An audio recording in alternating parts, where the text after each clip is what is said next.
everybody, and welcome to this little preview of ON1 RAW 2018. Many people ask us, Aid, what shall I be using to edit my photos in RAW? And the usual answer is Lightroom. Lightroom does everything for you. It's powerful, it's a cataloguing tool, but it's also a subscription tool which a lot of people don't like, so you're paying every month. You're paying £10 a month for it these days. So what are the alternatives out there where you just pay once and you can use it forever? This is one of them, and I've been using it only for a day, so I'm no expert on it yet, but I really like what I see, it's got to be said. I'll just show you their website. It's called www.on1.com, and this is a product here. Just a quick overview of what it does. You can do HDR within it, so you don't need another HDR package. It doesn't do batch HDR, which is a bit of a pain, but for most people that's not an issue. It can stitch panoramics together, which is really useful if you're into landscapes or tilt shift things. It can do versions, which is like create virtual copy in Lightroom. The user interface is reasonably simple, actually. It's probably more simple than most I've used. Lots of masking tools, luminosity masking, colour masking and things like that, all things which have appeared recently in Lightroom.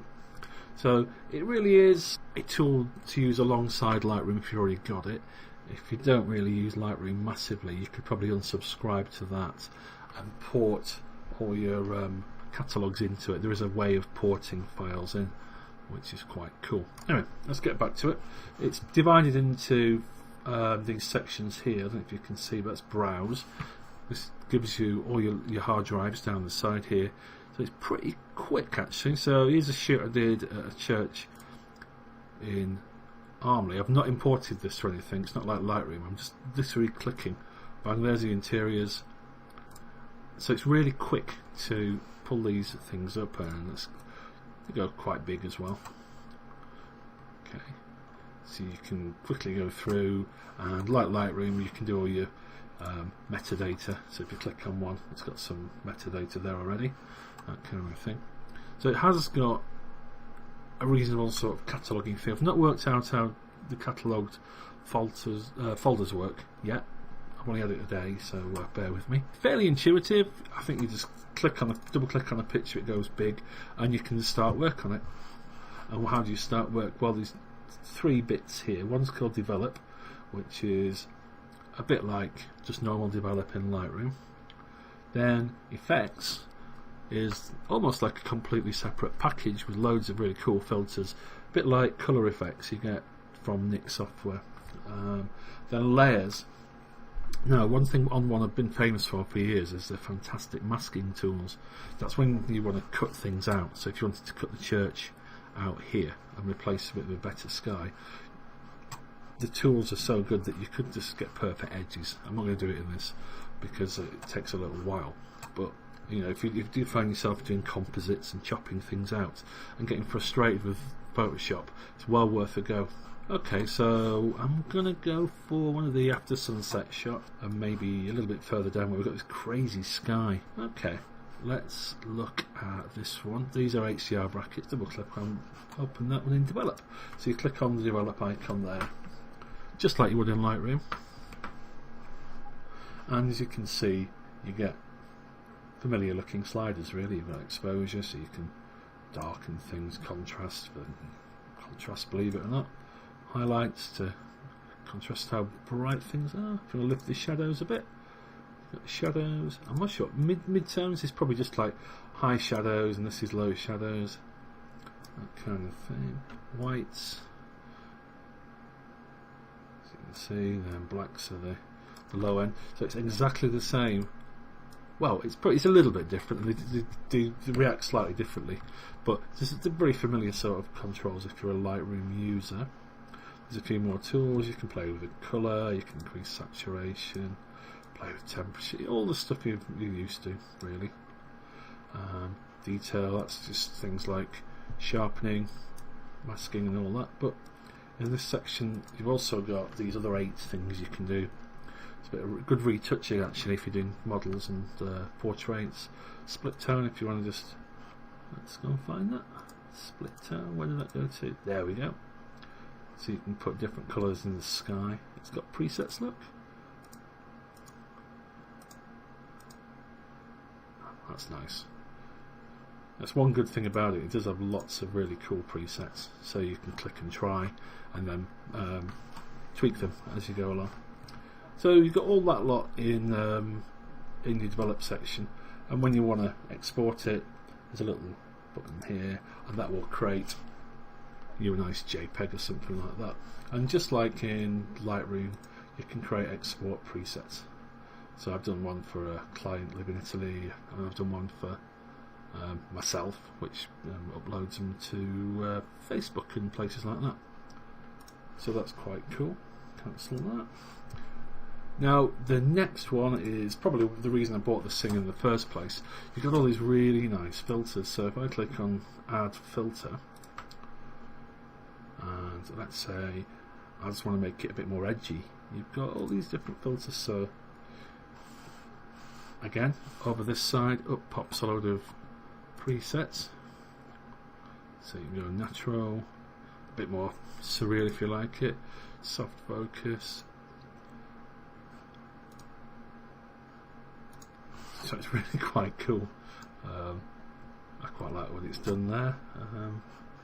It's very powerful what these can do. Each of them, you've got different blending modes like you would get in Photoshop, normal, dark and all those. If you're into that sort of thing, you can just get a layer, because these are effectively layers, just to apply to the highlights or the midtones. So there's a lot in there for the advanced user, but for the beginner user, you've just got these presets, and you click on those and you can add as many of these as you want. So let's add a vignette. We're always going to have a vignette. I like Big Softy, that's quite a nice one. If we add another filter, maybe, let's go for colour enhancer. Let's see what it does. Again, we've got these different presets. So foliage plays with the greens, fall will play with the oranges, sky will make the blues deeper. I'm sure what desert does if we don't live near one. So I'm going to brighten up those greens. So if you remember in Lightroom, you've got the colour section. This is what this is.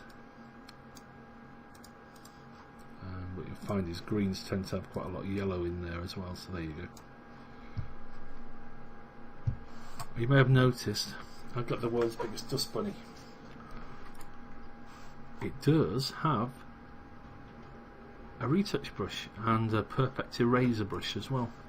And just like in Photoshop and Lightroom, just press the square brackets to make it smaller and larger. So I'm just going to draw it over that and see. It actually shows you where you're going to go with the red line there. And really effective that. So you've got all these different effects you can add on there. Each one of these you can add masks to, so if you just want to have an effect on a certain part of the shot, it can do that for you. The next one's layers, and in what it comes with, if you go into ON1 extras, backgrounds, you can have, it comes with loads of different skies. you can pop these in there if you want to. This comes as part of the package, studio backdrops. So if you're doing portraits and you have a good backdrop, you can chop your model out and pop it in there as a layer. If you click on move, that sort of thing.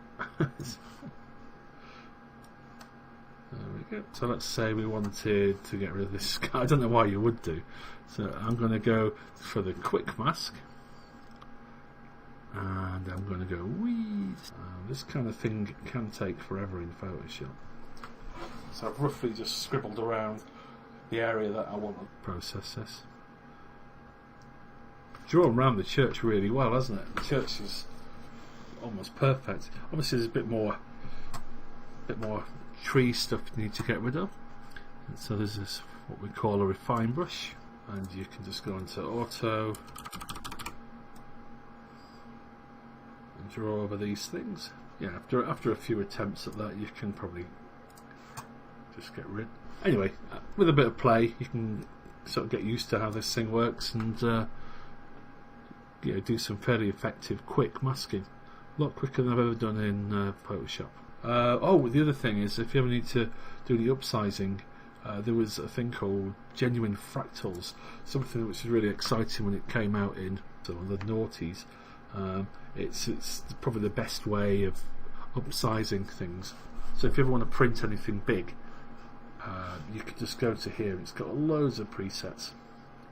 Just give it size, tell it when you're done, export it, and it'll be the best possible upsize. So you edit your photos at normal size, and before you send them to the printer, you put them in genuine fractals, or just the resize thing as it is in here, and out it goes as best possible upsize.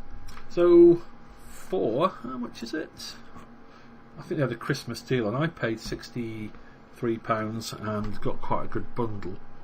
I don't know whether that's still available, but for that you get some training videos, the software, as I've just shown you, and yeah, I've been able to do some pretty powerful stuff with it after just a day of playing, really. So if you've not bought Lightroom yet, or you're sick of paying £10 a month, download this, spend your 30 days trial